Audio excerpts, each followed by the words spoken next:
आदि शक्ति की जय हो। जय महाकाल, जय जय महाकाल। मैं पंडित अशोक शर्मा उज्जैन वाला सभी जिज्ञासु महानुभावों को नमस्कार करता हूँ। आज हम चर्चा करेंगे कि वो कौन कौन से भाव होते हैं कुंडली के अंदर जो जातक को धनवान बनाते हैं। तो पहले हमने लग्नेश के बारे में देखा, उसके बारे में हमने पूरी चर्चा करी कि 12 ही राशियों में कौन कौन से लग्नेश होते हैं और वो किस प्रकार से फल देते हैं। आज हम जो चर्चा कर रहे हैं वो कौन कौन से भाव और उनके स्वामी वो व्यक्ति को, जातक को, जिसकी कुंडली है उस जातक को धनवान बनाते हैं। तो हम चलते हैं धनेश।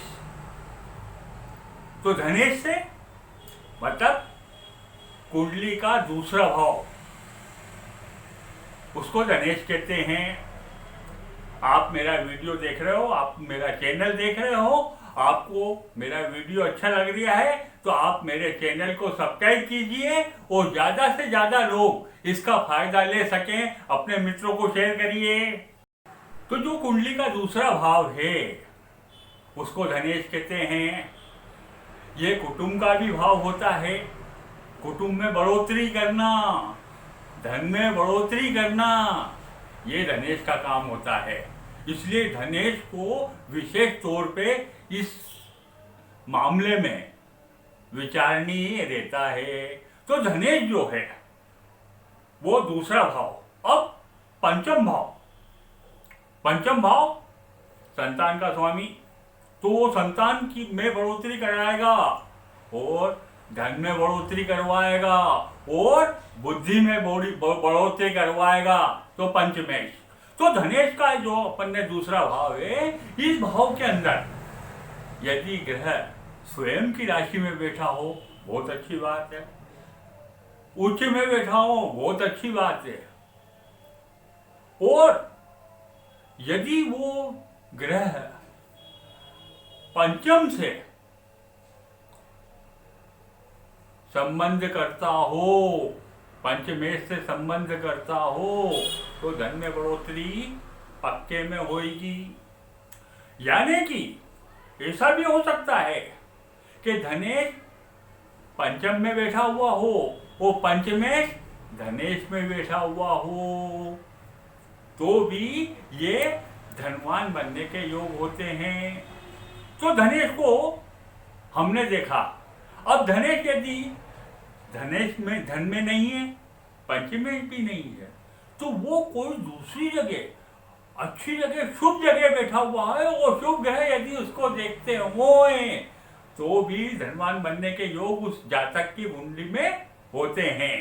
अब आपको जब मैंने धनेश और पंचमेश के बारे में बताया, पंचमेश जो संतान को भी बढ़ाता है, जो बुद्धि को भी बढ़ाता है, और पंचमेश का एक बात और कि वो त्रिकोण है। पहला कोण पहला भाव, दूसरा कोण पंचम भाव, तीसरा कोण नवम भाव भाग्येश। तो आप ये ध्यान रखिए कि चूंकि पंचम भाव का इसलिए ज्यादा महत्व है, धनेश के बाद अपन ने पंचम भाव को लिया, तो पंचम भाव के महत्व को समझिए आप कि बुद्धिमानी में, संतान में, धन में, सब में बढ़ोतरी। यदि पंचमेश अच्छा ग्रह है, पंचमेश का स्वामी अच्छा ग्रह है और उसको शुभ ग्रह देख रहे हों, तो व्यक्ति को धनवान बनने से रोका नहीं जा सकता। उसके बाद अब हमने देखा कि धनेश और पंचमेश, पंचमेश की युति या दोनों एक दूसरे को स्थान परिवर्तन हुआ है, दोनों में एक दूसरे का कि धनेश जो पंचमेश में बैठा हुआ है, पंचमेश धनेश में बैठा हुआ है। उसके बाद यदि हमने देखा नवम भाव भाग्येश को, और भाग्येश यदि भाग्येश में बैठा हुआ है, बहुत सुंदर, बहुत बढ़िया, ऐसा जातक की कुंडली को अपन ये कह सकते हैं कि इसका भाग्य बहुत बढ़िया रहेगा और ये भाग्यवान रहेगा, धनवान रहेगा, सभी प्रकार के सुख उसको प्राप्त होंगे। तो भाग्येश यदि भाग्य में बैठा हुआ है या भाग्येश भाग्य के अलावा शुभ जगह पे बैठा हुआ है और शुभ ग्रह उसको देख रहे हैं, तो भी भाग्येश बलवान रहेगा ये माना जाएगा और वो उसका फल आपको देगा ही देगा।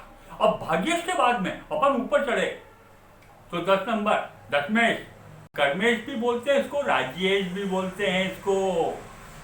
तो यदि राजेश अच्छी जगह पे बैठा हुआ है या स्वयं की राशि में बैठा हुआ है तो वो राजा की तरह आपको धन दिलवाएगा। यदि नवमेश और राजेश की मतलब नवम ग्रह, नवम भाव और दसम भाव दोनों आपस में युति है, या तो वो दोनों के दोनों नवम में बैठे हैं या दसम में बैठे हैं या दूसरे शुभ भाव में कहीं पे भी बैठे हुए हों, तो इन दोनों की युति आपको धनवान बनाएगी। इसके बाद और ऊपर पन चढ़े एकादश भाव जिसको लाभेश कहते हैं, तो ये आपको अतिरिक्त आय दिलाता है, अतिरिक्त लाभ करवाता है लाभेश। अब यहाँ पे फिर बता दूं मैं आपको कि जो एकादश है भाव जिसको लाभेश भी कहते हैं, यदि लाभेश धनेश में मैंने दूसरे भाव में बैठा हुआ हो और धनेश लाभेश में बैठा हुआ हो तो बात ही क्या है। जब धनेश लाभेश के साथ धनेश लाभेश के घर में बैठा हुआ हो, लाभेश धनेश के घर में बैठा हुआ हो तो ऐसे व्यक्ति को भी धनवान बनाने से नहीं रोका जा सकता। और लाभेश और धनेश की यदि युति है और वो कैसे पे भी दूसरी शुभ जगह पे बैठे हुए हैं तो भी व्यक्ति भाग्यवान और धनवान होता है और ऐसे व्यक्ति को सभी प्रकार के सुख प्राप्त होते हैं। अब मैंने आपको बताया कि धनेश, पंचमेश, भाग्येश, राजेश और लाभेश इन सबके को यदि अच्छी जगह पे बैठे हुए हैं या इसमें से 2 या 3 ग्रह भी अच्छी जगह पे बैठे हुए हैं और व्यक्ति को यदि उसका लाभ नहीं मिल पा रहा है तो वास्तव में उसकी कुंडली देखने की जरूरत है और किस कारण से उसको ये लाभ नहीं मिल पा रहा है, किस वजह से उसकी रुकावट आ रही है, इस कुंडली को देखते हुए कि किस ग्रह से उसकी रुकावट आ रही है।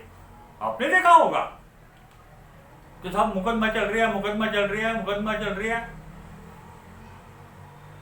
और जब सही रास्ता पकड़ लिया जाता है या सही मार्गदर्शन मिल जाता है, किसी विद्वान ज्योतिष को आप पत्रिका दिखाते हो, कुंडली दिखाते हो और वो आपको उपाय बताता है और मालूम पड़ता है साहब आपका मुकदमे का फैसला हो गया और वो आपके पक्ष में हुआ है।